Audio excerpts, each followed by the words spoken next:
Yes, sir. We're officially back at it. Boog, nice. Coming at you with another top 10 video. So yesterday's top 10 teams needed list has garnered a pretty positive response. And as always, I've read through all the comments. And yes, there were quite a few teams I didn't mention on that particular list that absolutely should be produced in figure form. Many of the teams you guys mentioned, I've also mentioned in the past and previous predictive and wants list. Teams like the Thunderbolts, pre-Dark Avengers Thunderbolts, and classic pre-Dark Avengers, the Frightful Four, the Intelligentsia, the Mutant Liberation Front, the Nasty Boys. How about some iteration of Apocalypse's Four Horsemen? Maybe the version from the Uncanny X-Force run. Fact is, I put together yesterday's list with every intention of producing today's list, which was actually my original intent. The teams mentioned yesterday, the overwhelming majority of them needed multiple figures produced to complete them. Today's lists are all cake toppers, so to speak, and the very last character figure needed to complete a team. A one and done, if you will. So there's going to be a little bit of overlap here, but these are the top 10 Hasbro Marvel Legends single figures needed to complete a team.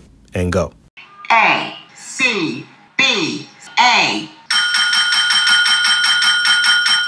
Number 10, I mentioned yesterday, Overdrive of the Superior Foes of Spider-Man. He's the last character needed to complete that team. Yes, the figures that we have so far are all on outdated bucks, but he will be the final character needed. Number 9, I also mentioned yesterday, Iron Fist and his green getup to pair with the upcoming Mindless Ones Build-A-Figure Wave Luke Cage figure. Once we get Iron Fist, that'll be a complete two-man duo of the Heroes for Hire. We can also do a little overlap here, a little leapfrogging maybe, and Hasbro can double back and give us another Luke Cage figure, a more modern sort of street clothes version, and he too can pair with Danny Rand, Iron Fist in the green outfit. He can also pair with your Bendis era New Avengers and Mighty Avengers and quite a few other things. Number 8, I'm going with Marina of Alpha Flight. You know, we got that big Alpha Flight box set. We had the Sasquatch Build-A-Figure. A classic Marina would round out that team. And I'm not sure, maybe I was bugging, but I thought I saw something from Dan yesterday hinting at maybe a Marina or Nymarita, but I also saw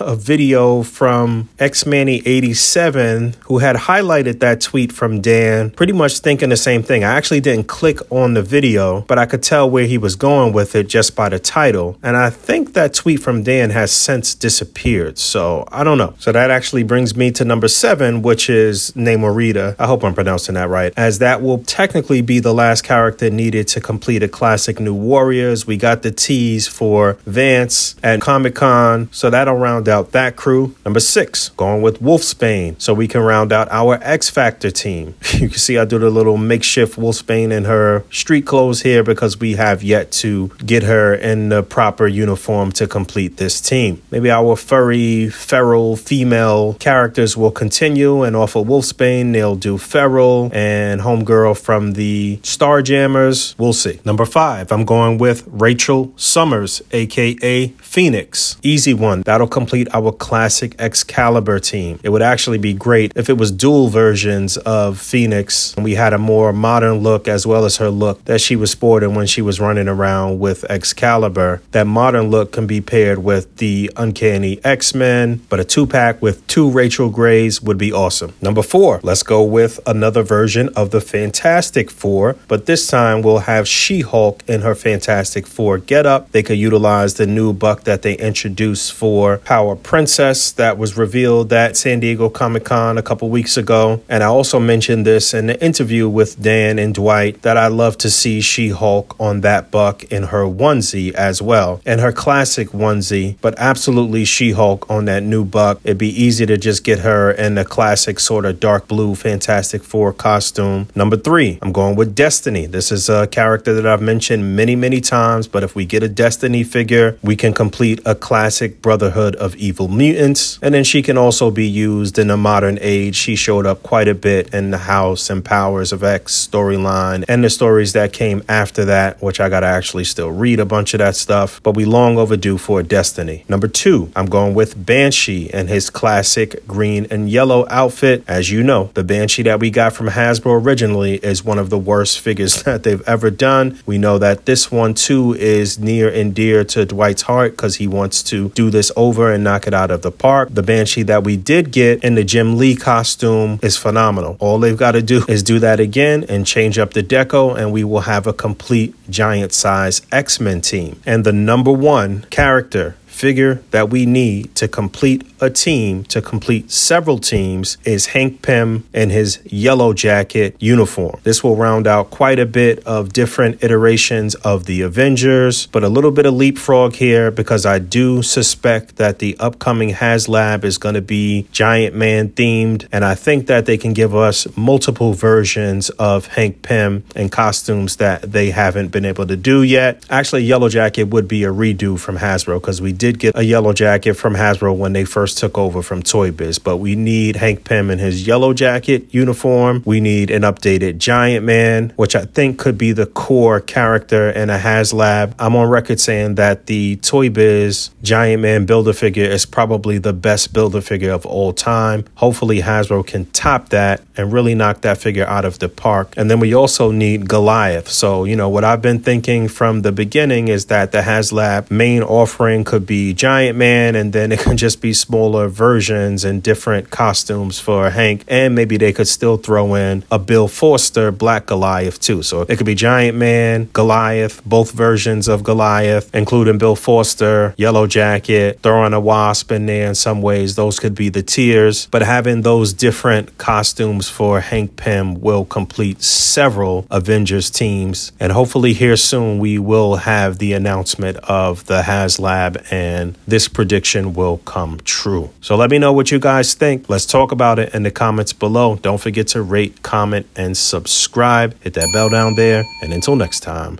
peace. I'm in the game, I'm grinding, I got to play 24 hours in a day, 7 days out the week. I never sleep. I'm on my grizzly bear, 52 weeks out the year. Yeah.